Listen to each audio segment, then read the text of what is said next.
Hello, dear students. This is Bhagyashri Wankhede from Electronics and Telecommunication Department, NIT Polytechnic Nagpur.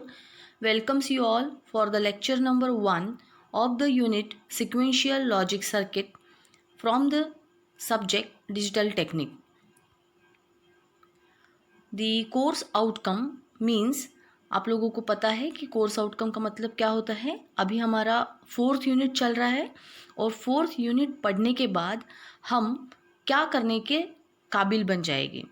That is nothing but the course outcome. So we will be able to build simple sequential circuits. यानी ये 4th unit पढ़ने के बाद हमें कुछ simple sequential circuits को design करना आ सकता है। The COPO mappings are as given below.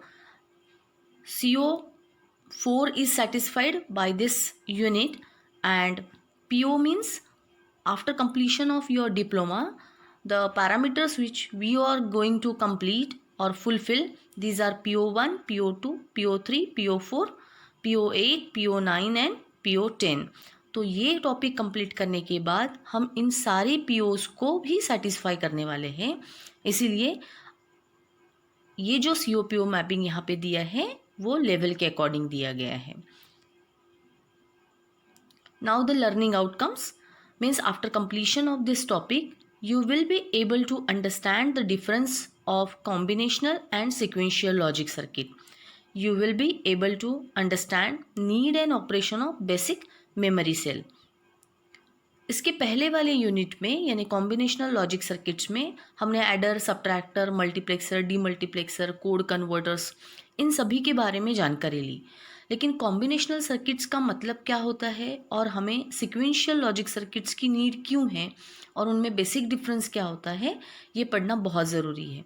तो कॉम्बिनेशनल लॉजिक सर्किट्स जो सर्किट जिसमें आउटपुट जो होता है वो प्रेजेंट इनपुट पे डिपेंड करता है, और सिक्वेंशियल लॉजिक सर्किट में आउटपुट जो होता है वो प्रेजेंट इनपुट पे भी डिपेंड करता है और पास्ट आउटपुट पे भी डिपेंड करता है। यानी अभी के भी इनपुट्स पे डिपेंड करता है और पहले वाले प्रीवियस जो आउटपुट आया है उस पे भी डिपेंड करता है। ये सारी चीज़ें आप लोगों की क्लियर होगी इसके जस्ट बाद वाले स्लाइड में। कॉम्बिनेशनल लॉजिक सर्किट्स में मेमोरी की ज़रूरत नहीं होती क्योंकि जो इनपुट दे रहे हैं उसी के अकॉर्डिंग हमारा आउटपुट आ रहा है। लेकिन सिक्वेंशियल में मेमोरी की ज़रूरत होती है, it needs the memory element, क्योंकि उसको प्रीवियस यानी पहले वाला आउटपुट स्टोर करके रखना ज़रूरी होता है। इसके बाद कॉम्बिनेशनल सर्किट्स में क्लॉक सिग्नल की ज़रूरत नहीं होती है और सिक्वेंशियल में नाम ही उसका सिक्वेंशियल है, इसका मतलब उसको सीक्वेंस में रन कराना बहुत ज़रूरी है। That clock signal is needed. अब क्लॉक सिग्नल क्या होता है, उसका ऑपरेशन कैसे होता है, उसका क्या इम्पोर्टेंस है, हम नेक्स्ट वाले टॉपिक में पढ़ने वाले हैं। कॉम्बिनेशनल लॉजिक सर्किट्स के जो एग्जाम्पल्स हैं वो ऑलरेडी हम पढ़ चुके हैं, एडर, सब्ट्रैक्टर, कोड कन्वर्टर्स। और सिक्वेंशियल लॉजिक सर्किट्स जो इस यूनिट में हम पढ़ने वाले हैं, these are flip flops, shift registers and counters. So student will see one by one कि सिक्वेंशियल लॉजिक सर्किट्स को पढ़ने के लिए बेसिक मेमोरी सेल को पढ़ना ज़रूरी है, वो हम देखेंगे। सो स्टूडेंट अभी हमने अब देखा कि कॉम्बिनेशनल लॉजिक सर्किट्स और सिक्वेंशियल लॉजिक सर्किट्स में क्या बेसिक डिफरेंस होता है। लेकिन ये डिफरेंस आपको और ज़्यादा क्लियर होगा जब हम कॉम्बिनेशनल की एक ब्लॉक डायग्राम देखेंगे और how to convert that combinational logic circuit into sequential. Combinational का मतलब क्या होता है कि एक ऐसा सर्किट जिसका आउटपुट सिर्फ प्रेजेंट इनपुट पे डिपेंड करता है। सपोज ये इनपुट है और ये हो गया आपका combinational logic circuit. Combinational logic circuit,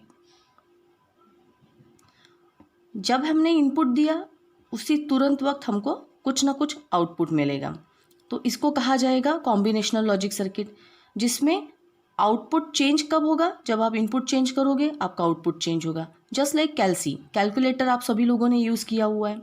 calculator में अगर हमने 3+5 ऐसे देते हैं तो हमको रिजल्ट मिलता है 8। लेकिन इसके तुरंत बाद अगर मैंने इनपुट दिया 5+6 तो मुझे रिजल्ट क्या मिलना चाहिए, 11।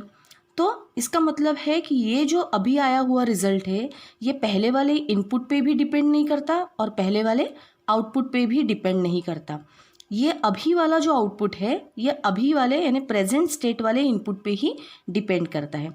तो ऐसे जो सर्किट्स होते हैं जो प्रीवियस आउटपुट पे डिपेंड नहीं करते या प्रीवियस इनपुट पे डिपेंड नहीं करते, ऐसे ही सर्किट्स को हम कॉम्बिनेशनल लॉजिक सर्किट कहते हैं।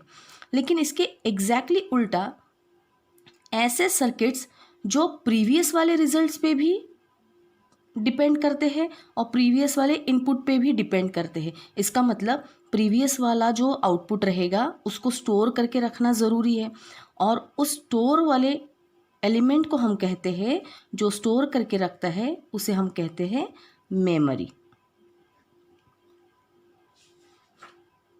और ये जो मेमोरी होती है ये वापस जब हम कॉम्बिनेशनल लॉजिक सर्किट में देंगे, यानी यही जो हमारा पहले वाला आउटपुट हम वापस कॉम्बिनेशनल लॉजिक सर्किट में देंगे और वापस इनपुट आएगा, तो इनके कॉम्बिनेशन से जो नया अभी आउटपुट जनरेट होगा that new circuit is known as sequential logic circuit. तो अभी आपको बेसिक डिफरेंस पता चल गया कि कॉम्बिनेशनल का मतलब जिसका आउटपुट उसी वक्त के इनपुट पर डिपेंड करता है, the output which is dependent on present input state।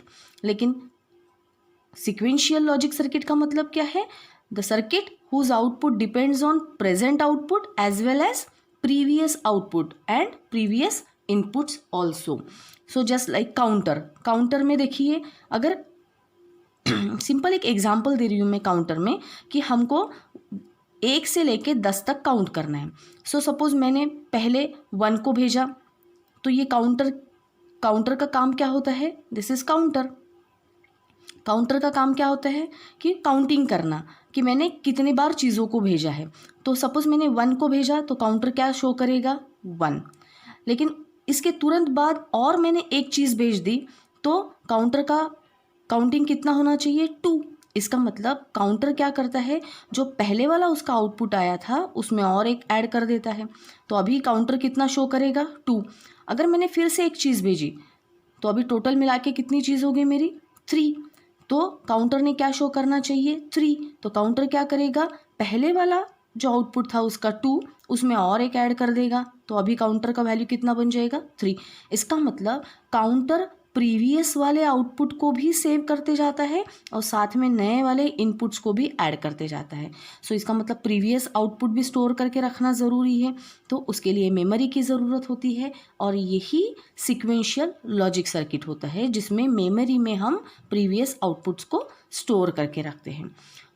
अभी सिक्वेंशियल लॉजिक सर्किट्स को डिटेल में पढ़ने के लिए हमें बहुत ही बेसिक चीज़ पढ़ना ज़रूरी है और वो बेसिक चीज़ का जो नाम है that is called as 1 bit memory cell.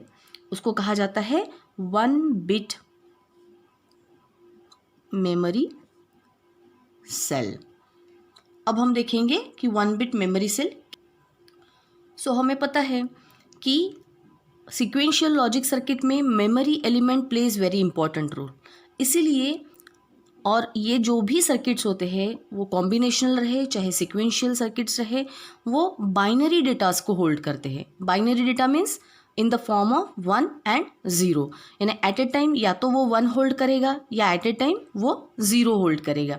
इसीलिए 1 बिट का मतलब एट ए टाइम वो सिंगल बिट को ही होल्ड कर सकता है, यानी या तो 1 या तो 0। अब ये 1 बिट मेमोरी सेल कैसे डिज़ाइन की जाती है मैं अभी आपको दिखाऊंगी यहाँ पे। अब आप लोगों को ये गेट का नाम पता है, ऑलरेडी 2nd चैप्टर में लॉजिक गेट्स में हम ये गेट पढ़ चुके हैं। इस गेट का नाम है, yes exactly, this is called as NAND gate. और नैंड गेट में हमने 2 इनपुट दिए थे और एक आउटपुट था, क्योंकि एंड के साथ में अगर बबल लगता है तो वो नैंड गेट बन जाता है। और जब नैंड गेट के दोनों इनपुट्स को हम शॉर्ट कर देते हैं और एक सिंगल इनपुट कर लेते हैं, इसे कहा जाता है inverter. It can act as an NOT gate. NOT gate का दूसरा नाम क्या है? इन्वर्टर, यानी 0 दिया तो 1 मिलेगा, 1 दिया तो 0 मिलेगा। इस टाइप से अगर हम 2 नैंड गेट्स को यूज़ करते हैं, दोनों शॉर्ट कर लेना है इनपुट।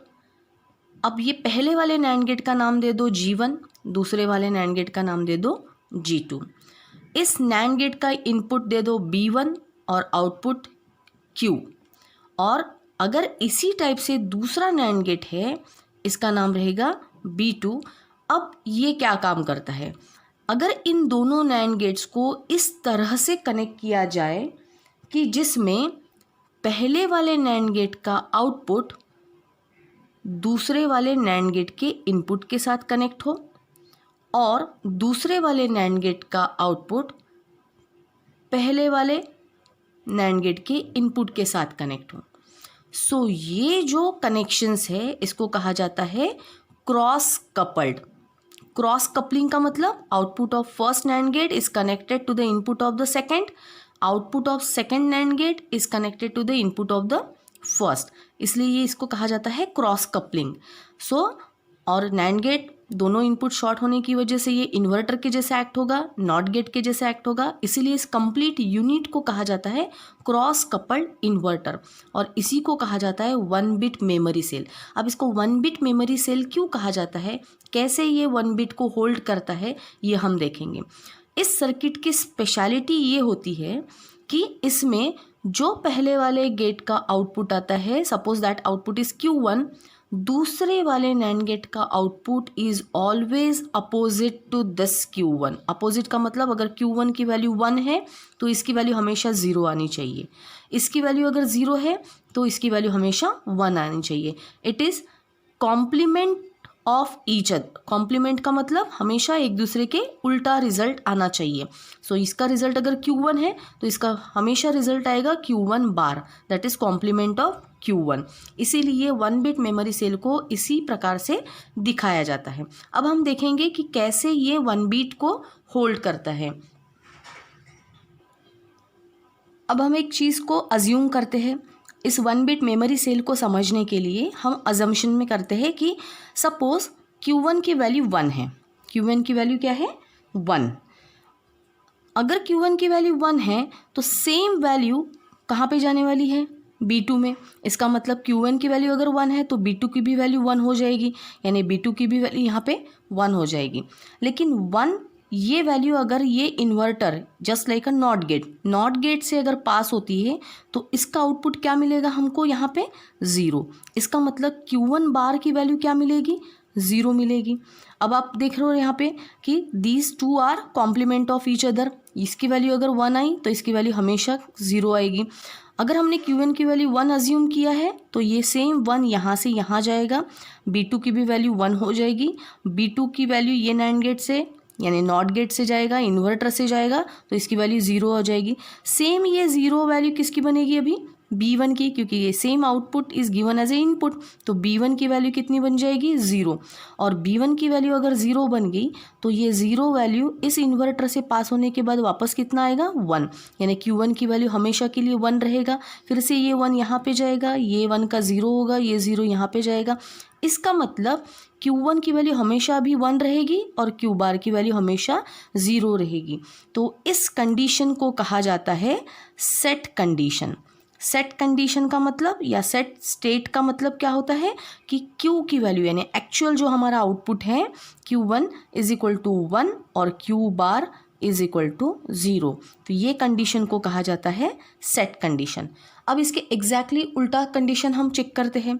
सपोज Q1 की वैल्यू है 0, Q1 की वैल्यू हमने 0 कंसिडर की तो ये 0 होने की वजह से क्या हो जाएगा, Q1 की वैल्यू अगर 0 है तो B2 की भी वैल्यू क्या बन जाएगी अभी यहाँ पे 0, तो B2 भी बन जाएगा 0। जैसे ही B2 0 बन जाएगा ये इन्वर्टर से पास होगा तो Q1 की वैल्यू क्या बन जाएगी हमारी अभी नई वाली वैल्यू 1 बन जाएगी। तो Q1 बार की वैल्यू क्या हो जाएगी 1। ये Q1 बार की वैल्यू ही यानी B1 की वैल्यू है तो B1 की वैल्यू क्या हो जाएगी 1 हो जाएगी यहाँ पे। और ये 1 इन्वर्टर से पास होने की वजह से Q1 क्या हो जाएगा अभी 0, तो वापस Q1 0। यानी ऐसी कंडीशन जो Q1 को 0 बनाता है उसको कहा जाता है रीसेट कंडीशन। तो अभी आपको समझ में आया, रिसेट कंडीशन का मतलब हमेशा ध्यान में रखना है कि Q1 की वैल्यू 0 होना। रिसेट होना यानी कोई भी चीज़ वहाँ पे प्रेजेंट नहीं होना। सेट होना मीन्स आउटपुट की वैल्यू हमेशा 1 होना। So set condition is always for Q1 is equal to 1 और उसका एग्जैक्टली उल्टा Q1 bar is equal to 0।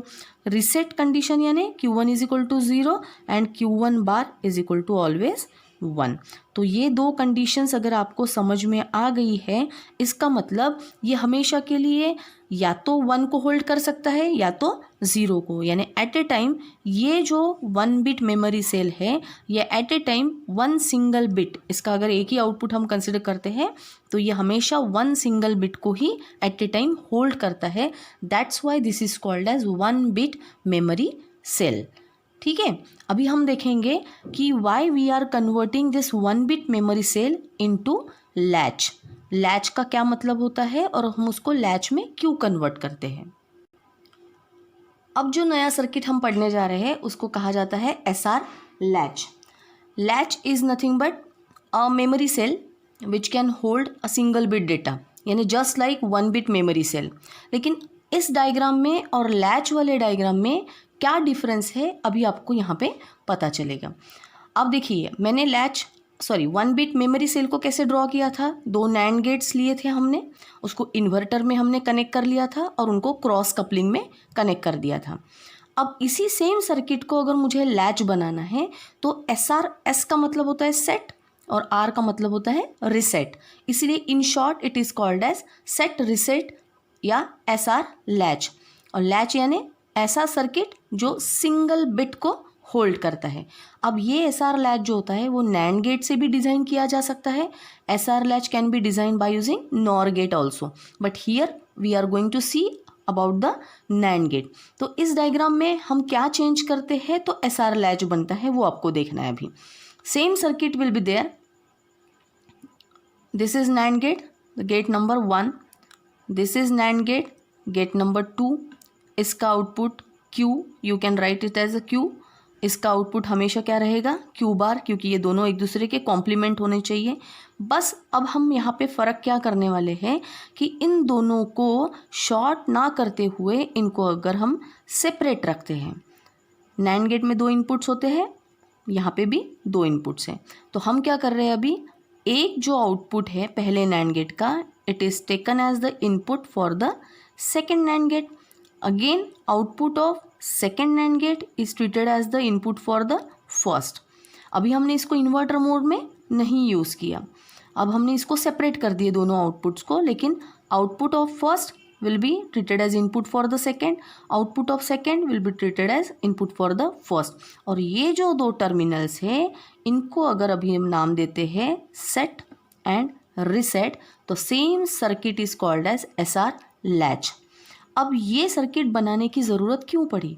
जब हम 1 बिट मेमोरी सेल देख रहे थे तो एक बार अगर Q की वैल्यू 0 है तो वो हमेशा के लिए 0 ही रहती है ना, क्योंकि 0 यहाँ पे जाएगा, 0 यहाँ का 1 बनेगा, 1 यहाँ से आएगा, 1 का हमेशा 0 बनेगा, फिर से 0 यहाँ पे जाएगा, 0 का 1 बनेगा, 1 का यहाँ पे आएगा, फिर से 1 का 0। यानी जितनी देर के लिए हम इस सर्किट को रन करेंगे उतनी देर के लिए जो वैल्यू पहले हमने अज्यूम की थी Q1 की, वो सेम वैल्यू हमेशा के लिए रहेगी। लेकिन हमेशा हमारी सर्किट की रिक्वायरमेंट ऐसी नहीं रहती है, हमें हमेशा आउटपुट को चेंज करना होता है ना। तो आउटपुट को चेंज करने के लिए अगर हम इनपुट को चेंज करते हैं तो ऑटोमेटिकली आउटपुट में चेंजेस होने चाहिए। तो इसीलिए SR लैच बनाया गया है, जो कि एक ऐसा सर्किट है जिसमें आउटपुट की वैल्यू हम चेंज कर सकते हैं if we change the value of the input. यानी इनपुट को चेंज करते बराबर हम आउटपुट का स्टेट चेंज कर सकते हैं। It is also a memory circuit, memory ही है, 1 बिट ही वो होल्ड करता है, लेकिन Q की वैल्यू अगर 0 है तो हमें उसको अगर 1 बनाना है तो हमें इनपुट में क्या चेंजेस करने पड़ेंगे, ये इसके लिए जो सर्किट बनाया गया है that is called as SR latch. तो SR लैच का वर्किंग समझने के लिए सबसे पहले हम क्या कर रहे हैं, SR लैच का ट्रुथ टेबल ड्रॉ करते हैं। ट्रुथ टेबल, ये वर्ड आप लोगों को सबसे पहले पता चला लॉजिक गेट्स में, ऑलरेडी हम ये चीज़ों को पढ़ चुके हैं। ट्रुथ टेबल का मतलब क्या होता है कि इनपुट क्या क्या है, S और R, ये दोनों हमारे इनपुट्स हैं और हमारे आउटपुट क्या है, हमारा आउटपुट है, अभी का आउटपुट क्या है हमारा, प्रेजेंट हमेशा Q। लेकिन हम प्रेजेंट आउटपुट के बारे में बात नहीं करते। हम जब भी सिक्वेंशियल लॉजिक सर्किट का ट्रुथ टेबल ड्रॉ करते हैं तो हमेशा हम नेक्स्ट वाले आउटपुट के बारे में बात करते हैं, और नेक्स्ट वाला आउटपुट हमेशा लिखा जाता है Qn+1। अगर ये Qn+1 है अभी का आउटपुट, तो इसको क्या लिखा जाएगा, Qn+1 बार, है ना। ये हमेशा कॉम्प्लीमेंट्री हमको मिलता रहेगा, कॉम्प्लीमेंट ऑफ ओरिजिनल आउटपुट। हमारा ओरिजिनल आउटपुट है Q, लेकिन हमको हमेशा दूसरा एक आउटपुट मिलता रहेगा जो उसके एग्जैक्टली इन्वर्स रहेगा। तो अब हम यहाँ पे देखते हैं कि जब S और R दोनों की वैल्यू, क्योंकि ये दोनों भी बाइनरी डिजिट्स में काम करते हैं, बाइनरी बिट्स पे काम कर सकते हैं, और हमें पता है कि 2 बिट बाइनरी नंबर अगर हमको करना है तो उसके कॉम्बिनेशंस क्या क्या बनते हैं। S और R की वैल्यू या तो 0 0 हो सकती है, S और R की वैल्यू या तो 0 1 हो सकता है, S और R की वैल्यू या तो 1 0 हो सकती है, और फाइनली S और R की वैल्यू 1 1 हो सकती है। तो इन चीज़ों को पढ़ने के लिए अभी हमको क्या करना है, अब हमें देखना है कि S और R की वैल्यू हम 0 0 रख के देखेंगे। दोनों की वैल्यू 0 0 रखने के बाद हमें आउटपुट में क्या डिफरेंस दिखता है वो हम चेक करेंगे।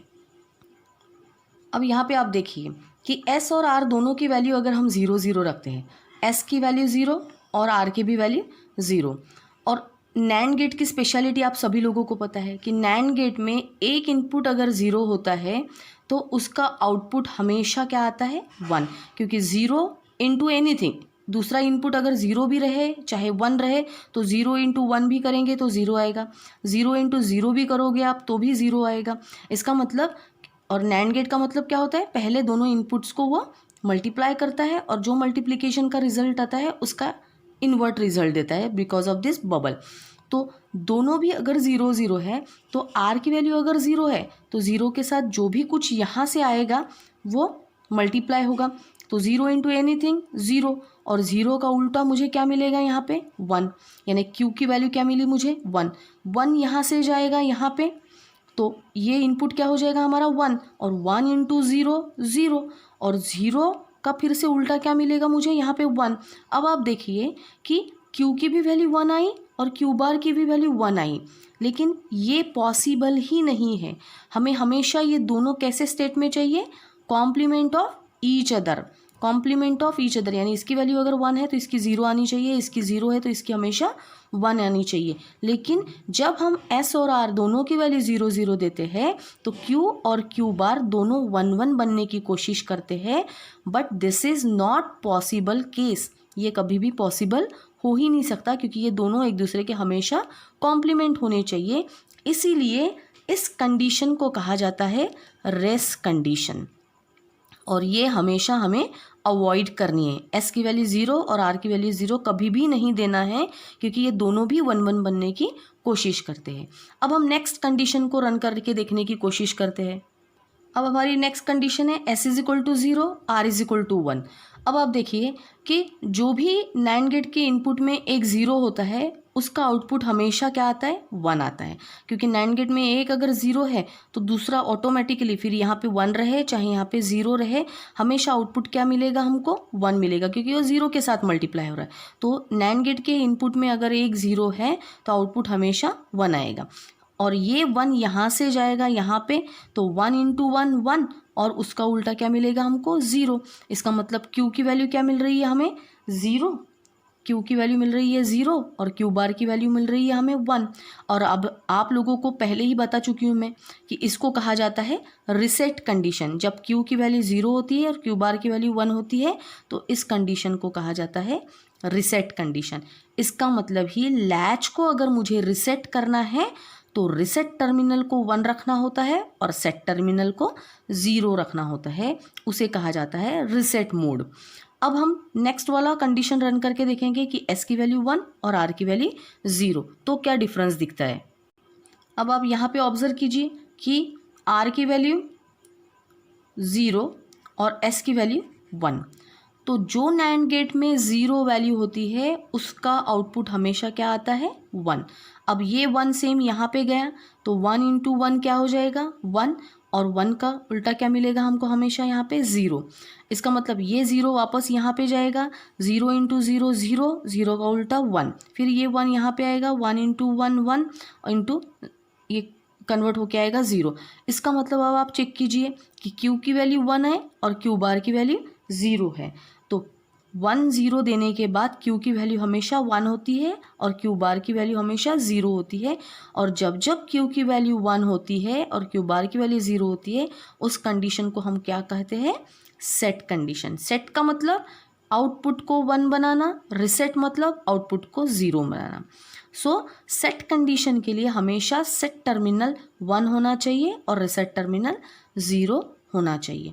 अब हम कोशिश करते हैं कि दोनों 1 1 रहे तो क्या डिफरेंस मिलता है हम लोगों को। अब कंसिडर करके चलो कि दोनों 1 1 हैं, S is equal to 1, R is equal to 1, तो आउटपुट पे क्या असर होता है ये हमें चेक करना है। सपोज पहले से ही हमारा आउटपुट है 1 और उसका कॉम्प्लीमेंट क्या मिल रहा है यहाँ पे 0, तो क्या होना चाहिए? अगर मैंने यहाँ पे 1 1 दिया तो आउटपुट में कुछ ना कुछ तो चेंजेस होने चाहिए। जैसे हमने पहले 0 0 दिया था तो दोनों 1 1 आ रहे थे, यानी वो रेस कंडीशन थी। फिर हमने 0 1 दिया, 0 1 दिया तो यहाँ पे क्या आया था हमारा वापस 0 1। फिर हमने 1 0 दे के देखा तो यहाँ पे आया हमारा 1 0। अब हम 1 1 करके देख रहे हैं तो ये भी आउटपुट हमारा चेंज होना चाहिए, लेकिन क्या ये चेंज होता है? नहीं। देखो क्यों? क्योंकि जब भी हम S को 1 और R को 1 देते हैं तो जो पहले वाला आउटपुट था, पहले वाला आउटपुट क्या था? 1 0, वो सेम आउटपुट अभी भी आएगा, क्योंकि ये जो 1 है प्रीवियस स्टेट में, देखो हमने जब 1 0 दिया था, 1 0 दिया था तो हमें आउटपुट क्या मिल रहा था? 1 0। अब हमने क्या कर दिया? ये आउटपुट अभी भी बरकरार है। अभी हमने क्या किया? इनपुट को चेंज कर दिया, 1 1 दे दिया। तो इनपुट को चेंज करने के बाद आउटपुट चेंज होना चाहिए, तो हम चेक करते हैं कि आउटपुट चेक हो रहा है कि नहीं। तो पहले वाला आउटपुट क्या था? 1। ये 1 यहाँ से जाएगा, इस 1 के साथ मल्टीप्लाई होगा, 1 इंटू 1 1, 1 का उल्टा क्या मिला? 0। फिर ये 0 गया यहाँ पे, 0 इंटू 1 क्या हो जाएगा? 0, 0 का उल्टा 1, यानी पहले वाले आउटपुट में कुछ भी चेंज नहीं हुआ। जो पहला था 1 0 वो सेम एज इट इज़ अभी भी आया हुआ है। इसका मतलब इनपुट में 1 1 देने के बाद आउटपुट में कुछ भी चेंज नहीं होता, जो पहले वाला था वही बाद में आता है। इसीलिए 1 1 वाले कंडीशन को कहा जाता है नो चेंज। और नो चेंज का मतलब क्या है कि Qn+1 की वैल्यू क्या आएगी? उसके पहले वाला स्टेट ही आएगा। ये नेक्स्ट वाला स्टेट होता है Qn+1 यानी नेक्स्ट स्टेट। तो नेक्स्ट स्टेट में भी पहले वाले स्टेट का रिजल्ट मिलेगा और पहले वाले स्टेट को क्या कहा जाता है? Qn। तो Qn बार की जगह पे हमको क्या मिलेगा? Qn+1 बार की जगह पे हमको मिलेगा Qn बार, और इसको कहा जाता है नो चेंज केस। तो अभी आपको पता चला कि what is the meaning of sequential logic circuit, what is 1-bit memory cell, how we can convert this 1-bit memory cell into SR latch, और SR latch का यूज़ और उसका मीनिंग क्या होता है। तो ये आपको अंडरस्टैंड करना है, क्योंकि इसी पूरे सर्किट पे बाकी के पूरे 12 सर्किट्स हमारे डिपेंड करते हैं। I hope students you understand the basic difference between combinational and sequential logic circuits from this topic. We came to know about the 1-bit memory cell and its working and its use. We have also studied the SR latch using NAND gate and its working. So I hope you enjoyed the lecture, and thank you for watching this video carefully. Thank you so much. In the next lecture we will continue with triggering methods.